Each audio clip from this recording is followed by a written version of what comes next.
अभी कुछ दिन पहले प्रधानमंत्री मोदी नारा दे रहे थे स्वदेशी अपनाओ, भारत, मेक इन इंडिया, स्वदेशी, यही नारा है। यही प्रधानमंत्री अभी कुछ दिन पहले कह रहे थे। वैसे ये नारा बीजेपी आरएसएस का बहुत शुरुआत से है, लेकिन सत्ता में आने के बाद काफी चीजें बदल गई, तो ये नारा भी शायद बदलता नजर आ रहा। अब खबर जो आ रही है इस स्वदेशी वाले नारे के बाद कि फ्रांस की कंपनी भारत की ट्रेनों में खाना देगी। हुआ क्या कि वंदे भारत पे घटिया खाना दिया जा रहा था, बदबूदार खाना दिया जा रहा था। ट्रेन को तो बहुत हाईफाई बताया गया, बुलेट ट्रेन बताया गया, लेकिन खाने की क्वालिटी बहुत घटिया। तो उसे सुधारने के लिए रेलवे ने जी तोड़ मेहनत करी और बाद में नतीजा ये निकला कि उठाकर फ्रांस की कंपनी को ठेका दे दीजिए खाने का, यहां वालों से काम नहीं हो पाएगा। इसके चलते वंदे भारत ट्रेनों के अलावा कई और वीआईपी ट्रेनों में खाना परोसने के लिए जिम्मेदारी विदेश की कंपनी को देने की तैयारी हो गई।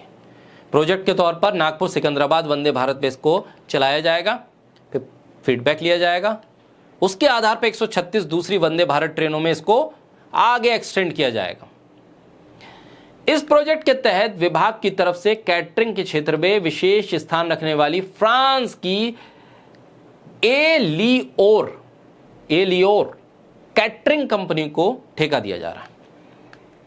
फ्रांस की कंपनी को ठेका दिया जा रहा है खाने का।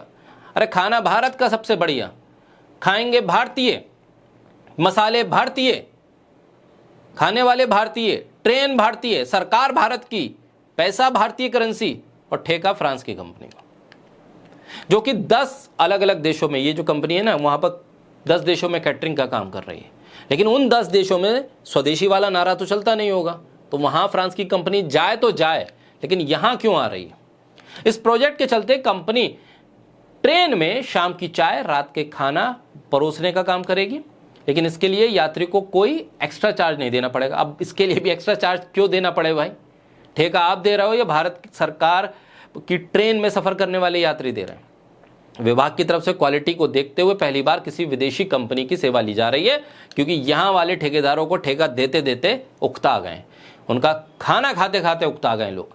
अधिकारियों के मुताबिक इन सेमी हाई स्पीड ट्रेनों में खाना और पीने को लेकर मिल रही शिकायतों को लेकर कई बार तब्दीलियां की गई, लेकिन कोई कमी नहीं आई शिकायतों में, जिसे लेकर रेलवे बोर्ड की तरफ से एक कमेटी का गठन किया गया, जिसपे इस प्रोजेक्ट पर काम करने के बाद ही इस प्रोजेक्ट की शुरुआत की। माना जा रहा है कि विदेशी कंपनियों की तरफ से कैटरिंग सेवा से खाने की क्वालिटी में सुधार होगा। फिलहाल वंदे भारत से ही खाने की क्वालिटी को स्वादिष्ट करने के लिए इस प्रोजेक्ट की शुरुआत की जा रही है।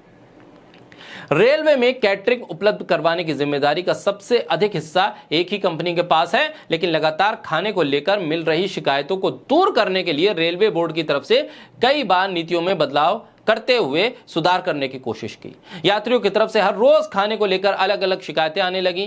ताजा खाना नहीं दिया गया, बदबूदार खाना दिया गया, ज्यादा पैसे ले लिए गए, लेट खाना दिया गया, अलग अलग तरह की शिकायतें, लेकिन कोई भी सुविधा नहीं। इस पर अशोक कुमार पांडे लिखते हैं कि भारत की कोई कंपनी नहीं मिली थी क्या ट्रेन में खाना देने लायक? स्वदेशी अभियान खाली 24 घंटे भर का था। यह गंभीर सवाल है कि भाई स्वदेशी का नारा अभी आपने मंच से दिया और 24 घंटे के अंदर खबर आ गई कि फ्रांस की कंपनी अब हमें खाना देना सिखाएगी, खाना बनाना सिखाएगी, ट्रेन में कैसे खाना देते हैं, कितना स्वादिष्ट खाना हो सकता है, कितना पौष्टिक खाना हो सकता है, कितनी बेहतर क्वालिटी का खाना हो सकता है, ये फ्रांस आकर हमें सिखाएगा। बहरहाल ये खबर आपके सामने।